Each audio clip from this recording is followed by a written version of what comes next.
Dominating ang PNBF Champions League podium finishers sa opening day ng PVL matapos sundan ng Cherry Tigo ang dominating win ng Petrogas sa opening game. Ara Galang dominates 25-6 set 1 record para sa Cherry Tigo. Coach Roger Gorayev nainis, mailin pa at balik peak form, nanlalamon. Pero bago yun mga ka-V-Heads, huwag kalimutang mag-subscribe at i-click ang notification bell para updated ka sa aking latest videos. Magandang gising ng PNBF Champions League third placer ng Cherry Tigo sa kanilang 2024 PVL first game. Isa nga ito sa kanilang best games in recent conferences with less errors at sobrang efficient sa opensa. Medyo underwhelming naman ang performance ng Capital One Solar Spikers. Evident sa team ang kakulangan sa chemistry at nagkakapaan pa. Kaya naman pinulbos lang sila ng Cherry Tigo lalo na sa opening set sa mga score na 25-6, 25-15 at 25-15.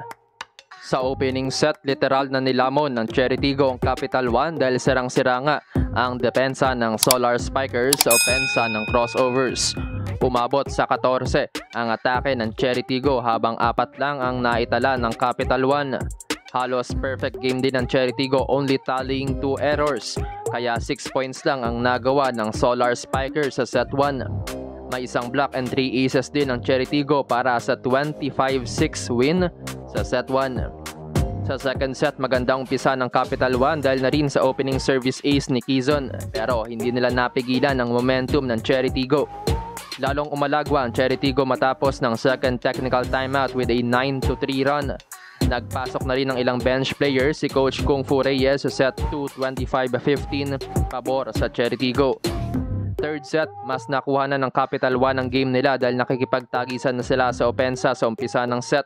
Pero matapos ang unang technical timeout, rumatsada ulit ang Cherry Tigo dahil sa smooth na opensa led by Paat and Galang.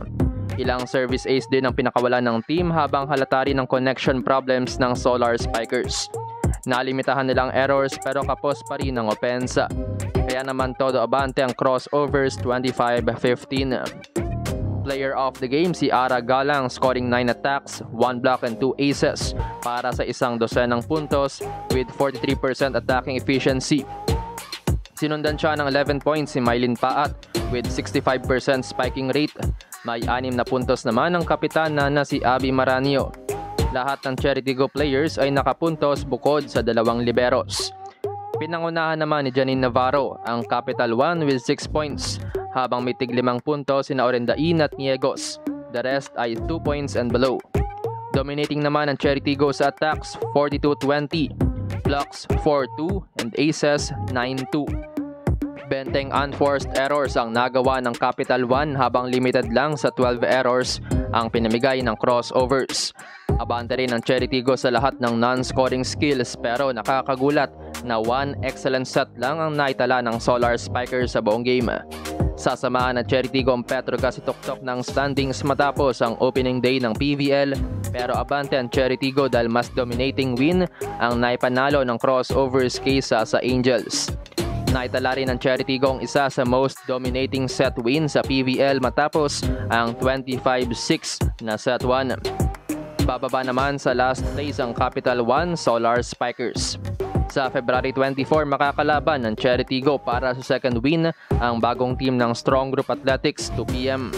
Susubukan namang palagan ng Capital One ang young team ng Farm Fresh Foxes February 29, Webes 4 PM.